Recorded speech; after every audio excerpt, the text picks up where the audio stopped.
آج ہم اللہ سبحانہ وتعالیٰ کا نام الغنی ہی پڑھیں گے. الغنی جس کا معنی ہے بے نیاز، بے پرواہ. اگر دیکھا جائے تو ہمیں اللہ سبحانہ وتعالیٰ نے اپنی عبادت کے لیے پیدا کیا ہے. اور عبادت کس کو کہتے ہیں؟ عبادت کہتے ہیں کمال محبت، یعنی محبت کی انتہا کے ساتھ. ومن اسمائہ الحسنى عز وجل الغنی. قال اللہ تعالی یا ایھا الناس انتم الفقراء الی اللہ واللہ هو الغنی الحمید. اور اس کے اچھے اچھے ناموں میں سے عز وجل کے، عز وجل جو عزت و جلال والا رب ہے، بزرگی والا رب ہے، ایک نام الغنی بھی ہے. اس نام کا ثبوت قرآن مجید میں کہاں ہے؟ دلیل کہاں ہے؟ قال اللہ تعالی، اللہ تعالی نے فرمایا یا ایھا الناس انتم الفقراء الی اللہ، اے لوگو تم سب اللہ کے محتاج ہو، یعنی تمہیں رب کی ضرورت ہے. واللہ اور اللہ هو الغنی، وہ بے نیاز ہے. الحمید آپ سے آپ تعریف والا ہے، اپنی ذات میں آپ محمود ہے. یعنی تمہیں اپنے رب کی ضرورت ہے، رب کو تمہاری ضرورت نہیں. اگر ہم نماز پڑھتے ہیں، روزہ رکھتے ہیں، زکوٰۃ دیتے ہیں، تو اس کا یہ مطلب نہیں کہ نعوذ باللہ رب کو ان میں سے کسی چیز کی ضرورت ہے. اگر ہم یہ سب نہ کریں تو اس کا کام نہیں چلتا، یا اس کے بادشاہت میں کسی قسم کی کوئی کمی واقع ہو جاتی ہے، تو ایسا ہرگز نہیں. ہمارے اعمال خود ہمیں فائدہ دیتے ہیں، رب کو فائدہ نہیں دیتے. اس لیے فرمایا تم سب محتاج ہو. حقیقت یہ ہے کہ کوئی بڑے سے بڑا انسان کیوں نہ ہو، کسی بھی اعتبار سے، خواہ وہ علم کے اعتبار سے بڑا ہے، یا وہ مال و دولت کے اعتبار سے بڑا ہے، یا دنیاوی اعتبار سے کسی عہدے اور مرتبے اور جاہ و جلال میں دنیا کے اس کو بہت فوقیت حاصل ہے دوسروں پر. لیکن آپ دیکھیے کہ انسان کے پاس جتنی بھی نعمتیں ہوتی ہیں وہ کتنے محدود عرصے کے لیے ہوتی ہیں، کتنی وقتی طور پر اس کو ملتی ہیں، اور پھر ایک دن موت کا پنجہ اس کو آ کر پکڑ لیتا ہے. اور جب کوئی بھی انسان کتنا بڑے سے بڑا ڈگنیٹری کوئی ہو یا مالدار ہو، فرعون گزرا، قارون گزرا، حامان گزرا، اور نمرود گزرا، اور اس جیسے اور بہت سے بڑے بڑے لوگ گزرے جو سو کالڈ بڑے بنے ہوئے تھے اپنے وقت میں. جب موت کے پنجے نے آ کے ان کو پکڑا تو اس وقت ان کی بے بسی دیکھنے کی تھی. ان کا مال و دولت اور ان کی دنیا کی ترقی اور ان کا جاہ و جلال ان کے کسی کام نہ آ سکا. وہ بے بسی کے حالت میں موت کے ہاتھوں ختم ہو گئے اور پھر مٹی کے نیچے چلے گئے. فرعون جو پانی میں ڈوب کر مرا وہ دنیا والوں کے لیے عبرت بنا دیا گیا. کل تک وہ جو اپنے آپ کو سب کا الہ کہتا تھا، آج دنیا کے لیے ایک حسرت کی تصویر ہے وہ، کہ وہ اپنی جگہ سے نہ اٹھ سکتا ہے، نہ بول سکتا ہے، اور نہ بتا سکتا ہے کہ اس پر کیا گزر رہی ہے. اور اصل الہ، اصل معبود تو اللہ ہی ہے. تو اس میں پہلا قاعدہ یا پہلا اصول سمجھنے کی ضرورت یہ ہے اللہ کے نام الغنی کو جاننے کا، کہ تعریف اللہ کی ہے، بے نیاز وہ ہے، ہم محتاج ہیں، ہم ضرورت مند ہیں. اگر دعا مانگتے ہیں تو ہماری ضرورت ہے. دعا جس کو اللہ تعالیٰ نے عبادت بھی بتایا، وہ اللہ تعالیٰ کو کچھ بھی فائدہ نہیں دیتی، وہ ہم اس کے آگے ہاتھ پھیلاتے ہیں. وقال اللہ تعالی، اور اللہ تعالیٰ کا فرمان ہے وَرَبُّكَ الْغَنِيُّ ذُو الرَّحْمَةِ، اور تیرا رب غنی ہے، رحمت والا ہے، صاحب رحمت ہے. إِن يَشَأْ يُذْهِبْكُمْ، اگر وہ چاہے تو تم سب کو لے جائے. وَيَسْتَخْلِفْ مِن بَعْدِكُمْ مَا يَشَاءُ، اور تمہارے بعد خلیفہ بنا دے جس کو وہ چاہے. یعنی تم سب کو اے لوگوں جو اس وقت موجود ہو، وہ ایک آن کی آن میں تمہیں لے جا سکتا ہے، ختم کر سکتا ہے. اور کتنی ہی قومیں، قوم عاد اور قوم سمود اور قوم نوح، یہ ساری کی ساری کتنی بڑی بڑی قومیں تھی اپنے وقت کی، جن کے بارے میں اللہ تعالیٰ فرماتے ہیں قوم عاد کے التی لم یخلق مثلها فی البلاد، تو کس طرح ہوا نے ان کو اکھاڑ مارا اور ختم کر کے رکھ دیا کہ آج ان کے نشانات بھی باقی نہیں. تو یہ اللہ کی رحمت ہے کہ ہمارے گناہوں کے باوجود وہ ہمیں دنیا میں جینے کا موقع دے رہا ہے. اِن یشاء یذھبکم، اگر وہ چاہے تو تم سب کو ملیہ میٹ کر کے رکھ دے اور تمہارے بعد اوروں کو لے آئے. ما یشاء، جو وہ چاہے. کما انشأکم من ذریۃ قوم آخرین، جس طرح اس نے تمہیں دوسری قوم کی اولاد سے اٹھایا. یعنی جس طرح پچھلے ہمارے والدین کی ایک جنریشن تھی، اس سے پیچھے ہمارے آباء و اجداد کی جنریشن تھی، آج ہم اس دنیا میں موجود ہیں. آج آپ دیکھیں کہ قدم بقدم ہم بڑے ہوتے چلے جا رہے ہیں، اور ہم میں سے جو بڑے تھے وہ دنیا سے رخصت ہوتے چلے جا رہے ہیں، اور پھر اس کے بعد ہماری ٹرن ہے، اور پھر ہمارے جو بچے یا آل اولاد ہیں وہ دنیا میں پلے پھولیں گے، پھر وہ اپنی باری پر آگے رخصت ہو جائیں گے، پھر کوئی بھی جنریشن ہمیشہ دنیا میں باقی نہیں رہی. انسان کو یہ سبق کبھی نہیں بھولنا چاہیے کہ وہ بہت تھوڑے دن کے لیے ہے، اور اسے یہاں وہ پورا کرنا ہے مقصد جس کے لیے اللہ نے اس کو پیدا کیا ہے، اور اللہ رب العزت کی طرف رجوع کرتے رہنا ہے، اور اس کی عظمت کا احساس دل میں پیدا کرنا ہے، اور کبھی بھی عبادت کرتے ہوئے تھکنا نہیں، اور کبھی یہ نہیں سمجھنا کہ ہم نے اب بہت کچھ کر لیا. ہم دن رات بھی سجدے میں پڑے رہیں، اور سارے کے سارے انسان بھی اگر اللہ کے حضور سر بسجود رہے تو بھی وہ اللہ کا حق ادا نہیں کر سکتے. یعنی اگر انسان اپنی پیدائش کے دن سے لے کے موت کے دن تک بھی سجدے میں پڑا رہے، جو کہ ممکن نہیں، لیکن اگر پڑا بھی رہے تو وہ ایک ادنا سے ادنا نعمت کا بھی شکرانہ ادا نہیں کر سکتا، اس کے قابل نہیں ہو سکتا. تو اس لیے اگر توفیق ہوتی ہے کسی بھی عبادت کی تو ہمیشہ یاد رکھیے کہ یہ ہمارے اپنے ہی فائدے کے لیے ہے، اللہ کو اس کی ضرورت نہیں. اللہ تبارک و تعالی هو الغنی، اللہ تبارک و تعالی وہی الغنی ہے، الذی استغنى عن الخلق كلهم بقدرته وعز سلطانه، وہ جو غنی ہے اپنی مخلوق سے، بے نیاز ہے اپنی مخلوق سے، کلہم ساری کی ساری مخلوق سے، بقدرته اپنی قدرت کے ساتھ، وعز سلطانه اور اپنی سلطنت کے غلبے کے ساتھ، الکامل مکمل ہے، کامل ہے، سبحانہ پاک ہے وہ، بما لہ وعندہ ساتھ اس کے جو اس کے لیے ہے اور اس کے پاس ہے. یعنی اللہ سبحانہ وتعالی کے پاس جو کچھ بھی ہے وہ مکمل حالت میں ہے، اور جو اس کا ہے اس میں بھی کمال ہے، یعنی اس کی ہر صفت میں اور ہر جو اس کا نام ہے اور اس کی جتنی بھی صفات ہیں. مثال کے طور پر السمیع ہے، وہ البصیر ہے، وہ سنتا ہے، وہ دیکھتا ہے، العلیم ہے، وہ جانتا ہے. تو ان سب کے اندر کمال پایا جاتا ہے. فلا يحتاج معه الى غیرہ، تو اسے اپنے سوا کسی اور کی اپنے ساتھ ضرورت نہیں. یعنی وہ ایسا سنتا ہے کہ اسے سننے کے لیے کسی آلے کی ضرورت نہیں، کسی اور کی مدد کی ضرورت نہیں. جبکہ انسانوں کا حال کیا ہوتا ہے کہ جب ہم کسی کی کوئی بات سنتے ہیں تو بعض اوقات ہمیں پوری آواز نہیں آتی، بعض اوقات کوئی اور آواز بیچ میں خلل انداز ہو جاتی، بعض اوقات ہمیں آواز تو سمجھ آ جاتی ہے، لفظ بھی پتہ چلتا ہے کہ کچھ بولا گیا، لیکن وہ بات سمجھ نہیں آتی. بعض اوقات وہ بات سمجھ آ جاتی ہے لیکن کانٹیکٹ سمجھ نہیں آتا. اللہ سبحانہ وتعالیٰ کے اندر ایسی کوئی کمی نہیں، کوئی خامی نہیں. اس کے پاس جو کچھ ہے وہ پرفیکٹ ہے، مکمل ہے، اس لیے اسے اپنے ساتھ کسی اور کی حاجت نہیں.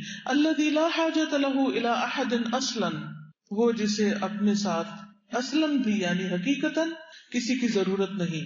والخلق كلهم فقراء الیہ، اور مخلوق ساری کی ساری اس کی محتاج ہے. وَإِلَىٰ فَضْلِهِ وَإِحْسَانِهِ، اور اس کے فضل اور احسان کی محتاج ہے. یعنی ہم سب کیا چاہتے ہیں؟ اللہ کا فضل، اللہ کی رحمت. وَهُوَ سُبْحَانَهُ الْغَنِيُّ بِذَاتِهِ الَّذِي لَهُ الْغِنَىٰ التَّامُّ الْمُطْلَقُ مِنْ جَمِيعِ الْوُجُوهِ لِكَمَالِهِ سُبْحَانَهُ وَكَمَالِ أَسْمَائِهِ وَصِفَاتِهِ فَلَا يَتَطَرَّقُ إِلَيْهَا نَقْصٌ بِوَجْهٍ مِنَ الْوُجُوهِ. وَهُوَ سُبْحَانَهُ الْغَنِيُّ بِذَاتِهِ، اور وہ اللہ سبحانہ وتعالی اپنی ذات میں غنی ہے. الَّذِي لَهُ الْغِنَىٰ التَّامُّ الْمُطْلَقُ، وہ جس کے لیے غنا ہے، بے پرواہی ہے، مکمل طور پر، ایبسولوٹلی، من جمیع الوجوہ، ہر آسپیکٹ سے، لکمالہ سبحانہ وتعالی، اللہ سبحانہ وتعالی کے کمال کی وجہ سے. یعنی اس کو صرف صفت السمیع میں ہی کمال یا غنا نہیں، بلکہ جتنی بھی اس کی صفات ہیں، جتنے بھی اس کے نام ہیں، ان سب کے اندر اس کو مکمل کمال حاصل ہے. اور جہاں کمال ہے وہاں غنا بھی ہے. وَكَمَالِ أَسْمَائِهِ وَصِفَاتِهِ، اس کے اسماء میں، اس کی صفات میں، ہر اسم اور ہر صفت، یعنی اللہ کے جتنے بھی نام ہیں اور جتنی بھی صفات ہیں، جتنے بھی اس کے ایٹریبیوٹس ہیں، ان سب کے اندر اسے کمال حاصل ہے. فَلَا يَتَطَرَّقُ إِلَيْهَا نَقْصٌ بِوَجْهٍ مِنَ الْوُجُوهِ، تو نہیں راہ پاتا، يَتَطَرَّقُ نہیں راہ پاتا، الیہا اس کی طرف، نقصن کوئی نقص، کوئی کمی، بوجہ من الوجوہ کسی بھی اعتبار سے، یعنی اس کی جتنی صفات ہیں. کس کو اللہ سبحانہ تعالیٰ کے 99 نیمز آتے ہیں؟ کتنے لوگوں کو آتے ہیں اللہ تعالیٰ کے نام؟ چلے 99 نہیں، کچھ ہی آتے ہیں، کچھ تو آتے ہیں. سورۃ الحشر کی آخری آیات تو آتی ہوگی، نہیں آتی تو ان کو زبانی یاد کر لیں. تو یہ جتنی بھی صفات ہیں جو آپ کو معلوم ہے اور جو آپ کو معلوم نہیں، یہاں بتایا یہ جا رہا ہے کہ ان میں سے کسی ایک صفت کے اندر بھی کوئی نقص، کوئی کمی نہیں ہے. واللہ عز وجل هو الغنی، اللہ عز وجل وہی غنی ہے. الذی لہ خزائن السماوات والارض، جس کے لیے آسمان و زمین کے خزانے ہیں. ساری چیز ہے ہی اس کی ملکیت. رب کون ہوتا ہے؟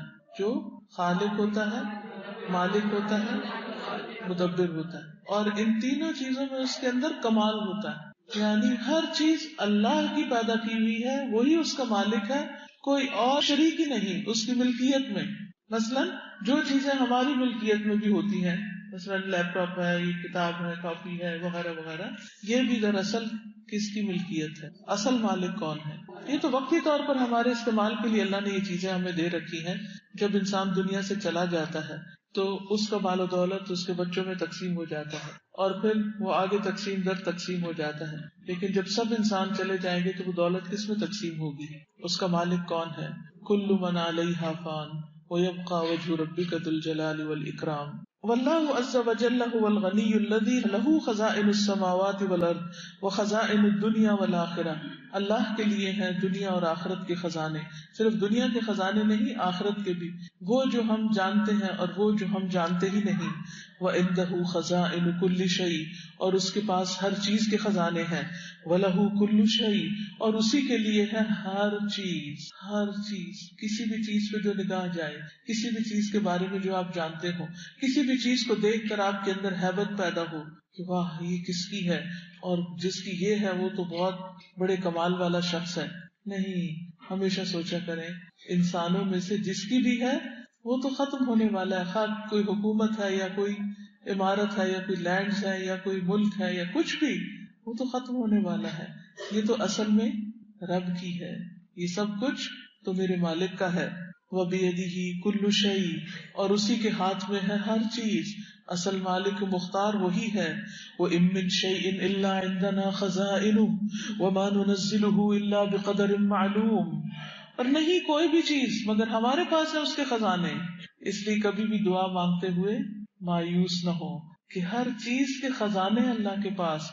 وَمَا نُنَزِّلُهُ، اور نہیں ہم اتارتے اس کو، إِلَّا بِقَدَرٍ مَّعْلُومٍ، مگر ایک معلوم اندازے کے مطابق. یعنی جب ہماری کوئی دعا قبول نہیں ہوتی تو اس کا یہ مطلب نہیں ہوتا کہ اللہ تعالیٰ کے پاس وہ چیز ہے نہیں. اس کا مطلب یہ ہوتا ہے کہ اللہ کے پاس تو ہے لیکن ابھی اس کی حکمت اور مشیت کے مطابق وہ چیز ہمیں نہیں ملنی چاہیے. کیونکہ کئی دفعہ ایسا ہوتا ہے نا کہ کوئی چیز جس کی ہم دعا کرتے ہیں اگر وہ ہمیں مل جائے تو ہمارے لیے نقصان دہ ہو جائے. جیسے سورۃ کہف آج آپ نے پڑھی ہوگی، اور اس میں وہ واقعہ آتا ہے نا کہ جس میں نیک والدین کا ایک بچہ تھا جو ابھی چھوٹا تھا، تو خضر علیہ السلام نے اس کو قتل کر دیا اللہ کے حکم سے. اور اس کی وجہ کیا بتائی گئی؟ اس کی وجہ یہ بتائی گئی کہ یہ بڑے ہو کے ماں باپ کو ستانے والا تھا. اب جب کسی اکلوتے بچے کا انتقال ہو جائے، بیٹے کا انتقال ہو جائے، تو ماں باپ کی حالت کیا ہوتی ہے؟ وہ اس صدمے کو برداشت نہیں کر پاتے، وہ اس صدمے سے باہر نہیں نکل پاتے. لیکن اس میں بھی خیر ہوتی ہے، اس میں بھی خیر ہوتی، کیونکہ اللہ سبحانہ وتعالیٰ سے بڑھ کر ہم پر رحم فرمانے والا کوئی نہیں. هو ارحم الراحمین، وہی سب سے بڑا رحم کرنے والا ہے رحم کرنے والوں میں. لہذا یہ کیسے ہو سکتا ہے کہ جو ہستی سب سے زیادہ ہم پر مہربان ہو وہ ہم پر ظلم کرے؟ وما انا بظلام للعبید، وہ اپنے بندوں پر ظلم نہیں کرتا، لیکن ہم اس کے فیصلوں کو سمجھ نہیں پاتے، لہٰذا ہم پریشان ہوتے رہتے. اس لیے بہت زیادہ ضروری ہے یہ بات کہ ہم اللہ سبحانہ وتعالیٰ کو پہچانیں، اس کی معرفت حاصل کریں. جتنی جتنی اس کی پہچان ہوگی اتنا اتنا اس کے ساتھ اس کی ذات پر توکل بڑھے گا، اتنا ہی ہمارے لیے اس دنیا کی مشکلات اور آفات اور مصیبتوں کو سہنا آسان ہو جائے گا. کیونکہ جب انسان کو کوئی بھی غم اور دکھ پہنچے گا تو وہ یہ کہنے کی بجائے کہ وائی می، میرے ساتھ کیوں ایسا ہو گیا، وہ کہے گا اس میں بھی خیر ہے، اس میں بھی خیر ہے جو مجھے نظر نہیں آ رہی. اس لیے بندہ مومن ہر حال میں شکر گزار ہوتا ہے. اس کو نعمت پہنچتی ہے تب بھی شکر کرتا ہے، اور اگر اسے تکلیف پہنچتی ہے تو اس وقت بھی وہ شکر کرتا ہے. اور یہ خاص شکر جو ہوتا ہے اللہ کے خاص بندوں کو نصیب ہوتا ہے جو ہر حال میں اللہ سے اپنا گمان اچھا رکھتے ہیں. تو ہم سب کے لیے کیا ضروری ہے کہ ہم اللہ تعالیٰ کے بارے میں گمان اچھا رکھیں. تو یہاں پر یہ بتایا گیا ہے کہ ہر چیز کے خزانے ہیں اللہ کے پاس، ہر چیز کے خزانے. لیکن اللہ تعالیٰ اس کو صرف اندازے کے مطابق اتارتے ہیں. اب آپ دیکھیے کہ جیسے اللہ تعالیٰ کے پاس پانی کے خزانے ہیں، اس کا عرش پانی پر ہے. اگر ہمارے کہنے کے مطابق وہ سارا پانی اتار دے تو زمین کا حال کیا ہو. ہر سال زمین پر ایک مخصوص مقدار کے مطابق ہی بارش اترتی ہے، نہ کم نہ زیادہ. یہ الگ بات ہے کہ کچھ علاقوں میں زیادہ اترتی ہے اور کچھ میں کم اترتی ہے، اس میں بھی اللہ کی حکمت ہے. اور اس کے کچھ اور اسباب بھی ہیں کہ جب کوئی قوم زکوٰۃ ادا نہیں کرتی تو بارش روک لی جاتی ہے، اور اگر چرند پرند نہ ہو تو اللہ سبحانہ تعالیٰ کچھ بھی ان کو نہ دے، سب پیاسے مرے، زندگی ختم ہو جائے. تو اللہ تعالیٰ کچھ اور مخلوق پر احسان کرنے کی وجہ سے اپنی رحمت برساتے ہیں اور ساتھ انسان بھی پھر مستفید ہو جاتے ہیں. تو بہرحال سیکھنے کی بات یہ ہے اللہ سبحانہ تعالیٰ کے اسلام الغنی سے کہ اللہ تعالیٰ سارے خزانوں کا مالک ہے. اس لیے مجھے دعا مانگنے میں کبھی بھی کمی نہیں کرنی چاہیے، کبھی اس سے مایوس نہیں ہونا چاہیے، مانگتے رہنا چاہیے اور ہمیشہ خوشی سے مانگنا چاہیے. خواہ 40 سال ہی کیوں نہ گزر جائیں مانگتے مانگتے، پھر بھی مانگتے رہیں، کیونکہ اللہ کے پاس تو خزانے ہیں. مثلا آپ بیمار ہیں، آپ کا بچہ بیمار ہے، تو کبھی یہ سوچ کے کہ یہ بیماری تو ٹھیک نہیں ہونے کی، چھوڑو کیا ضرورت ہے دعا مانگنے، نہیں، آپ پھر بھی مانگتے جائیں. آپ کے کاروبار میں کوئی مشکل ہے تو آپ یہ نہ سوچیں کہ یہ تو کبھی ٹھیک نہیں ہو سکتا، سب کچھ ہو سکتا ہے. آپ مانگتے چلے جائیں اور اللہ سنتا ہے، وہ سننے والا ہے اور اس کے پاس سارے خزانے موجود ہیں. پھر کہتے ہیں وَهُوَ سُبْحَانَهُ الْغَنِيُّ الْمُغْنِيُّ جَمِيعَ الْخَلَائِقِ غِنًى عَامًّا فَكَمَا أَنَّهُ لَا خَالِقَ غَيْرَهُ فَلَا رَازِقَ غَيْرَهُ فَاللَّهُ وَحْدَهُ هُوَ الَّذِي يَرْزُقُ الْخَلْقَ وَهُوَ الَّذِي أَنْعَمَ عَلَيْهِمْ بِنِعَمِهِ الَّتِي لَا تُعَدُّ وَلَا تُحْصَى كما قال سبحانه وَإِن تَعُدُّوا نِعْمَةَ اللَّهِ لَا تُحْصُوهَا إِنَّ اللَّهَ لَغَفُورٌ رَحِيمٌ.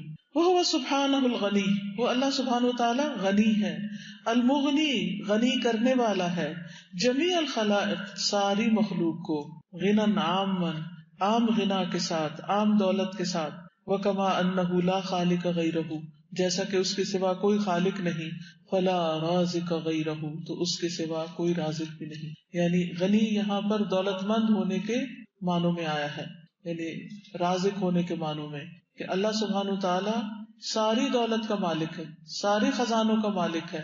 لہٰذا کسی کے پاس کچھ بھی جو ہے وہ دراصل اللہ تعالیٰ کا دیا ہوا ہے. اپنے بینک اکاؤنٹ کے بارے میں سوچئے، اپنی جیولری کے بارے میں سوچئے، اپنے ڈریسز کے بارے میں، اپنی اولاد کے بارے میں، اپنے گھر کے بارے میں، گھر کے اندر پائے جانے والے سارے ساز و سامان کے بارے میں. ان سب چیزوں کو جب دیکھیں کہ یا رب یہ بھی تیرا، یہ بھی تیرا، یہ بھی تیرا، یہ بھی تیرا، یہ تو نے دیا ہے. یہ کس نے دیا ہے؟ یا رب یہ تو نے دیا ہے، تیرا شکر ہے، تیرا فضل ہے، میں تیری رحمت سے کبھی بھی نا امید نہیں. آپ دیکھیں آپ کا دل خوشی سے بھر جائے گا. اور اگر آپ یہ کہیں یہ بھی میرا اور یہ میرا اور یہ میرے فلاں کا اور یہ میرے فلاں کا، ٹھیک ہے وقتی طور پر انسانوں کو اپنی اپنی ملکیت کا حق ہوتا ہے، لیکن اصل مالک اللہ ہے. وہ تو وقتی طور پر ہمیں دیا گیا جو کچھ بھی دیا گیا. اور اس سوچ سے، اس خیال سے اتنی خوشی ہوتی ہے کہ میرا رب ہر چیز کا مالک. اور اگر کسی اور کے پاس بھی ہو تو حسد نہیں آتا، کیونکہ اس وقت بھی انسان یہ سوچتا ہے میرے رب نے اس کو دیا ہے، یہ میرے رب کی تقسیم ہے. تو رب پہ پھر پیار آتا ہے.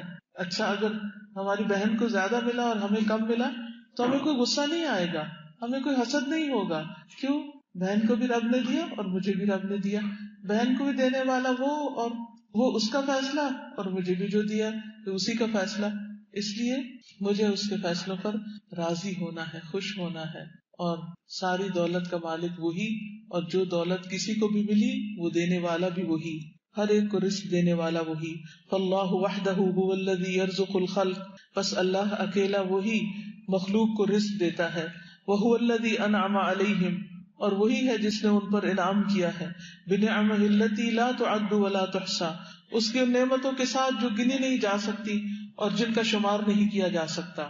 حقیقت ہے کہ ہمارے پاس جو کچھ ہے، اگر آج آپ کو میں یہ اسائنمنٹ دوں کہ آپ گھر جا کر اپنی چیزیں گننا شروع کر دیں تو صرف کچن کی چیزیں ہی گنتے گنتے رات ہو جائے گی. اور باقی جو کچھ ہے ہمارے پاس وہ نہیں صرف جو ہمیں مادی شکل میں نظر آتا ہے، خود اپنے جسم کے اندر جو کچھ آپ پاتے ہیں، ان سارے اعضاء 360 تو جوڑ ہی ہے.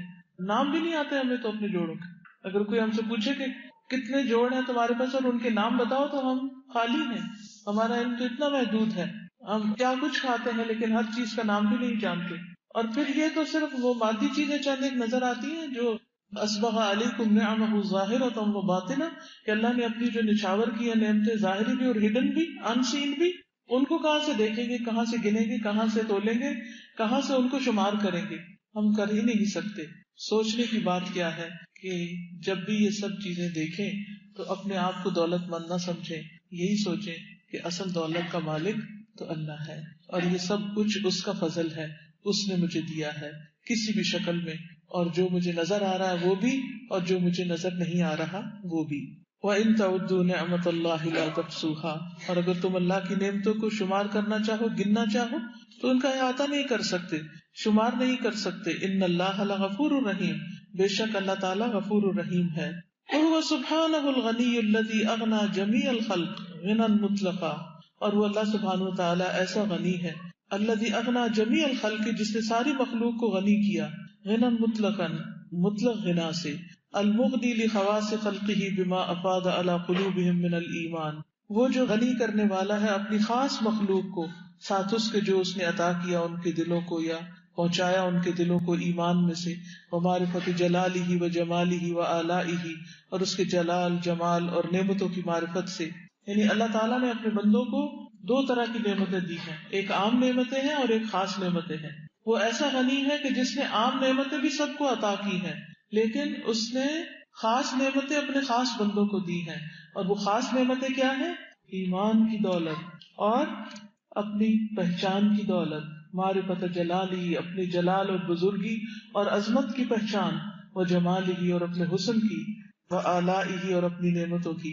اب دیکھیے نعمتیں تو ہر ایک کے پاس ہوتی ہیں، لیکن کچھ لوگ دیکھ پاتے ہیں اور کچھ نہیں دیکھ پاتے۔ تو جو دیکھ پاتے ہیں وہ اس کے خاص بندے ہوتے ہیں، اور جو نہیں دیکھ پاتے وہ عام بندے ہوتے ہیں، جن کو اس نے دی تو ہیں لیکن وہ اس کو مانتے نہیں، پہچانتے نہیں۔ پھر اسی طرح کچھ لوگ اللہ سبحانہ تعالیٰ کی عبادت تو کرتے ہیں لیکن اس کو جان کے نہیں، اس کی عظمت کو پہچان کر نہیں، اور کچھ جب اس کے سامنے کھڑے ہوتے ہیں تو اس کی ہیبت سے کانپتے ہیں، اس کی عظمت کے آگے لرزتے ہیں۔ ہم سب اپنے دلوں کا جائزہ لیں کہ ہمارے دلوں کے اندر کتنی خشیت ہے۔ ہم سب طالب علم ہیں، علم حاصل کر رہے ہیں۔ ایک سوال اپنے آپ سے کرنا چاہیے ہمیں کہ جب ہم قرآن مجید کا علم حاصل کرتے ہیں تو اس علم کو حاصل کر کے ہمارے دلوں میں اللہ سبحانہ تعالیٰ کی خشیت کتنی بڑی ہے، اللہ کا ڈر کتنا زیادہ ہوا ہے، اور اللہ کی عظمت ہمارے دل میں کتنی بیٹھی ہے۔ ایک کرائیٹیریا رکھ لیجیے، ایک کرائیٹیریا تو پاس ہونے کا وہ ہے جو آپ کو اسائنمنٹ یا نمبروں کی شکل میں آپ پاس کر لیتے ہیں، اور ایک وہ ہے جس کے ایگزامینر آپ خود ہیں، آپ خود ایگزامینر ہیں۔ کس طرح؟ اپنے دلوں کو دیکھتے رہیں کہ اس علم کو حاصل کر کے میرے اندر اللہ کی پہچان کتنی بڑی، میرے دل میں اللہ تعالیٰ کی عظمت اور بزرگی کتنی پیدا ہوئی، میرے دل کے اندر اللہ کا خوف کتنا پیدا ہوا، میرے اندر اللہ تعالیٰ کی محبت کتنی پیدا ہوئی ہے، میرے اندر آخرت کی فکر کتنی پیدا ہوئی ہے، اور میرے اندر اللہ کی نعمتوں کی پہچان کتنی پیدا ہوئی ہے۔ اگر میری آنکھیں کھل رہی ہیں تو سمجھے کہ میں کامیابی کی طرف بڑھ رہی ہوں، اور اگر میں صرف لفظوں کا مطلب ہی رٹ رہی ہوں اور سوالوں کے جواب ہی پکے کر کے لکھ رہی ہوں تو پھر یہ تو کوئی بات نہ ہوئی۔ یہ پاس ہونا تو کچھ پاس ہونا نہیں، یہ علم حاصل کرنا تو کچھ علم حاصل کرنا نہیں۔ دیکھیے یہ اللہ کا کرم تھا کہ اس نے ہمیں قرآن کی نعمت دی۔ الحمدللہ الذی ہدانا لہذا وما کنا لنہتدی لولا ان ہدانا اللہ، یہ اللہ ہی ہے کہ جس نے ہمیں یہ راہ دکھائی ہے۔ ہم اس قابل نہ تھے کہ ہم اس راہ پہ چلتے، ہم تو دنیا کے پیچھے بھاگتے دوڑے چلے جا رہے تھے کہ اس نے ہمیں یہ راستہ دکھا دیا اور اپنی کتاب کا شوق دے دیا اور اس کا علم عطا کیا، اور ہمیں توفیق دی کہ ہم اپنے وقت کا کچھ حصہ اس کام کے لیے نکال سکیں۔ یہ اللہ کا پہلا فضل ہوا ہم پر۔ لیکن اب اگلا درجہ کیا ہے کہ اس علم کو پانے کے بعد، اس نعمت اور اس دولت کو پانے کے بعد میرا طرز عمل کیا ہے؟ کیا میں اللہ کے مزید قریب ہو رہی ہوں یا دور جا رہی ہوں؟ کیا میں اللہ کی مخلوق پر اللہ کی خاطر احسان کرنے لگی ہوں یا میرے دل پر اس کا کچھ بھی اثر نہیں، اور میں صرف اپنی بڑائی جتانے کے لیے یا دنیا کے فائدوں کے لیے ہی کسی کے ساتھ بھلا کرتی ہوں؟ میری نماز اور میری قربانی یہ سب کس کے لیے ہے؟ تو یہ ایک مسلسل محاسبے کا عمل ہے جو ہم سب کو اپنے ساتھ خود جاری رکھنا چاہیے، اور کامیاب وہی ہے جو اس میں کامیاب ہو جائے۔ تو بہرحال یہاں بھی یہی بتایا گیا ہے کہ اللہ تعالیٰ اپنے خاص بندوں کو اپنے جلال و عظمت کی معرفت، اپنے جمال کی معرفت، پہچان معرفت ہوتی ریکگنیشن عطا کرتا ہے. وهو سبحانه الغنی بذاته والعبد فقیر لذاته وهو محتاج الى ربه لا غنى له عنه ولو طرفة عين وحاجة العبد الى ربه لذاته لا لعلة اوجبت تلك الحاجة كما ان غنى الرب سبحانه لذاته لا لأمر اوجب غناه والفقير بذاته محتاج على الدوام الى الغني بذاته كما قال سبحانه يا ايها الناس انتم الفقراء الى الله والله هو الغني الحميد. وهو سبحانه الغني بذاته، اللہ سبحانہ وتعالیٰ اپنی ذات میں بھی غنی ہے. والعبد، اور بندہ کیا ہے؟ فقیر لذاته، اس کی ذات کا محتاج ہے. اللہ غنی اور ہم فقیر محتاج. وهو محتاج الى ربه، اور وہ اپنے رب کا محتاج ہے. لا غنى له عنه، بندہ اپنے رب سے بے پرواہ نہیں ہو سکتا. ولو طرفت عین، خواہ آنکھ جھپکنے کی دیری کیوں نہ. ہم اپنی آنکھ کے جھپکنے کے لیے بھی اپنے رب کے محتاج ہیں، ورنہ اگر ہماری آنکھیں پتھرا جائیں، ٹھہر جائیں، نیچے جائیں تو کھلے نہ، واپس کھل جائیں تو بند نہ ہو، پوری دنیا کے ڈاکٹرز مل کر ان کو ٹھیک نہیں کر سکتے اگر اللہ سبحانہ وتعالیٰ اس کو ٹھیک نہ کرے. تو ہم تو اپنی آنکھ جھپکنے کی دیر میں بھی اپنے رب کے محتاج ہیں. وحاجت العبد الى ربه لذاته، اور بندے کی حاجت ہے الى ربه، اپنے رب کی طرف، لذاته، اپنی ذات کی، یعنی اپنی خاطر ہمیں اپنے رب کی طرف لپکنا ہے، ہمیں اس کی ضرورت ہے. لا لعلت، کسی خاص علت یا مشکل کی وجہ سے نہیں. اوجبت تلک الحاجہ، کہ جس نے یہ حاجت پیدا کر دی، یعنی صرف کسی مشکل کے وقت ہی اپنے رب کی طرف نہیں جانا بلکہ ہر حال میں جانا ہے. ٹھیک ہے، یعنی کچھ لوگ ہوتے ہیں جو رب کو صرف اس وقت پکارتے ہیں جب ان پر کوئی دکھ تکلیف پریشانی آتی، اور کچھ لوگ ہر حال میں. ٹھیک ہے، یعنی ہم صرف کسی خاص مصیبت کے آنے پر ہی اس کے محتاج نہیں، ہم اس کے بغیر بھی اس کے محتاج ہیں. کما ان غنى الرب سبحانہ لذاته لا لامر اوجب غناه، جیسے اللہ سبحانہ تعالیٰ کا غنا اپنی ذات کے لیے ہے. لا لامر اوجب غناه، کسی خاص وجہ سے نہیں کہ اس نے اپنے غنا کو واجب کیا ہو، کہ کبھی ضرورت ہو تو وہ غنی ہو جاتا اور ادروائز وہ غنی نہیں ہوتا. نہیں، وہ مستقل طور پر اس کی ذات کا حصہ ہے. والفقیر بذاته محتاج، اور فقیر یعنی ہم لوگ اپنی ذات میں محتاج ہیں. آپ دیکھیں کہ ماں کے پیٹ میں بچہ پل نہیں سکتا اگر رب اس کو رزق نہ دے. پیدا ہوتا ہے تو ماں کے سینے میں رزق اتار دیتا ہے، ورنہ بچہ بھوکا مر جائے. آپ نے ڈبے کا دودھ ہے، ہر ایک کو ڈبے کا میسر نہیں، یہ جو اللہ نے قدرتی انتظام کر رکھا ہے اس کے نعم البدل کوئی چیز نہیں ہے. اور پھر پیدا ہوتا ہے، پھر جوان ہوتا ہے، پھر اس کی جوانی کے کچھ تقاضے اور ضروریات ہوتے ہیں، شادی کی ضرورت ہوتی ہے، کاروبار کی ضرورت ہوتی ہے، پھر بچوں کی ضرورت ہوتی ہے، پھر اس کے بعد ان کو بڑا کرنے کی، پھر جب مر جاتا ہے تو قبر میں پھر ضرورت ہے کس کی؟ رحمت کی، اللہ کی رحمت کی. اور پھر قیامت کے دن جب دوبارہ جی اٹھیں گے پھر کس کی رحمت کے محتاج ہو. اکیلے کر کیا سکتے ہیں آپ رب کے بغیر؟ ہم اپنے رب کے بغیر کسی کام کے نہیں ہیں، کسی کام کے نہیں. ہم تو صبح سو کے اٹھ نہیں سکتے اگر ہمارا رب ہماری روح واپس نہ لوٹائے. اسی لیے تو ہم کہتے ہیں الحمدللہ الذی احیانا بعدما اماتنا والیہ النشور، اللہ کا شکر جس نے ہمیں زندہ کر دیا. ہم تو ہر روز زندگی کے محتاج ہیں اس کی رحمت کی وجہ. کیا اٹھ کے کبھی شکر ادا کیا کہ اللہ نے ایک دن اور دے دیا؟ کیونکہ جب ہم رات سوتے ہیں تو ایک روح لے لی جاتی ہے، وہ رب لوٹائے تو ہم اٹھ سکتے ہیں، اور نہ لوٹائے تو اٹھ ہی نہیں سکتے. ہم سوتے میں ہی سوتے رہ جائیں، اٹھ ہی نہ سکے کبھی. کس کس چیز کے محتاج نہیں. ہمارا حلق کھلتا ہے تو کھانا اندر جاتا ہے، نہ کھلے تو اندر کون لے جائے. آپ نے دیکھا ہوگا کہ جب بہت بوڑھے لوگ ہو جاتے ہیں تو ان کو غذا کس کس طریقے سے پہنچائی جاتی ہے اور کس قدر تکلیف دہ ہوتا ہے. وہ سب اللہ تعالیٰ ہم سب کو اس سے محفوظ کرے. اپنے ہاتھوں سے کھاتے ہیں، اپنے منہ سے چباتے ہیں، اپنے حلق سے اندر لے جاتے ہیں، اور پھر اندر جا کر ویسٹ باہر نکلتا ہے. وہ کتنا شکر ہے اس کا. اگر وہ باہر نہ نکلے تو دیکھیں کیسی کیسی مشکل ہو جائے. تو ہم ہر سانس اور ہر قدم اور ہر ضرورت پر اپنے رب کے محتاج ہیں. اس لیے کچھ بھی جو ہمیں ملا ہے اس پر شکر گزار ہوتے چلے جانا ہے. والفقیر بذاتہ محتاج، اور فقیر یعنی محتاج انسان اپنی ذات میں محتاج ہے. الدوام، ہمیشہ ہمیشہ کے لیے. الی الغنی، اس غنی رب کا، بذاتہ، اس کی ذات کا. کما قال سبحانہ، جیسے اس کا فرمان ہے یا ایھا الناس انتم الفقراء الی اللہ، اے لوگوں تم سب اللہ کے محتاج ہو، واللہ هو الغنی الحمید، اور اللہ وہ بے نیاز ہے، تعریف والا ہے۔ آپ میں سے کوئی کچھ ریفلیکشن دینا چاہے گا، کچھ کہنا چاہے گا؟ اگر اس نام پر مزید کچھ کہنا چاہیں، جو کچھ اب تک کہا گیا اس پر مزید کچھ بولنا چاہیں؟ چلیے، شرما رہے ہیں، آج پہلا دن ہے، ٹھیک ہے۔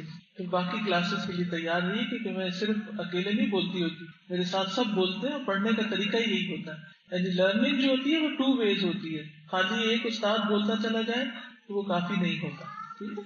چلیے، وفقر العالم كله الى الله سبحانه وتعالى امر ذاتي لا يعلل، فهو فقير الى ربه في ایجاده وفي بقائه وفي حياته وفي امداده وفي تدبيره۔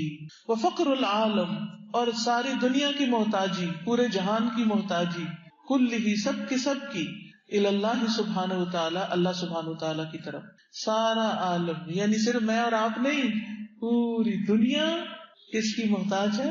اللہ کی، اپنے رب کی۔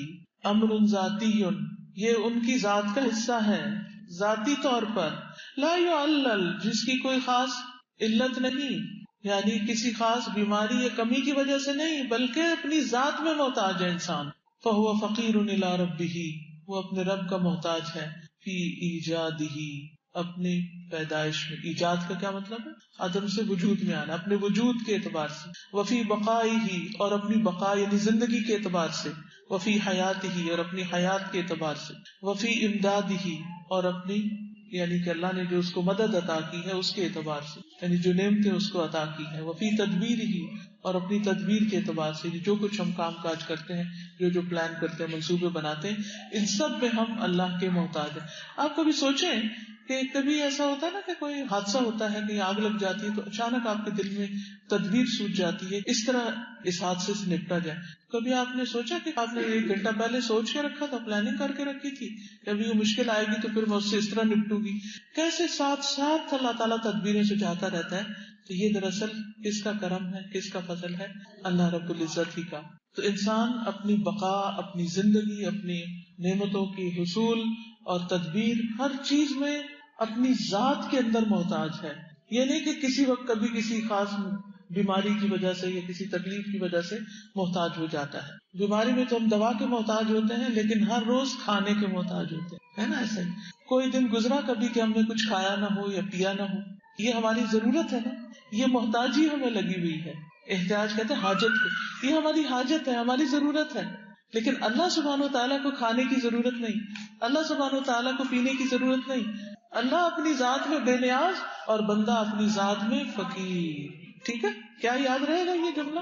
الغنی کا لفظ آتے ہی اللہ اپنی ذات میں بے نیاز اور بندہ اپنی ذات میں فقیر، ہم فقیر ہیں۔ جب یہ سوچتے ہیں کہ ہم فقیر ہیں تو پھر ہمارے اندر کیا آتا ہے؟ عاجزی آتی ہے، عاجزی، ہم ہمبل ہوتے ہیں، تکبر ہمارے اندر سے نکلنا شروع ہو جاتا ہے۔ لیکن جب یہ خیال آتا ہے ہمارے پاس سب کچھ ہے، ہمیں کسی کی ضرورت نہیں، پھر کیا آتا ہے؟ پھر اکڑ آتی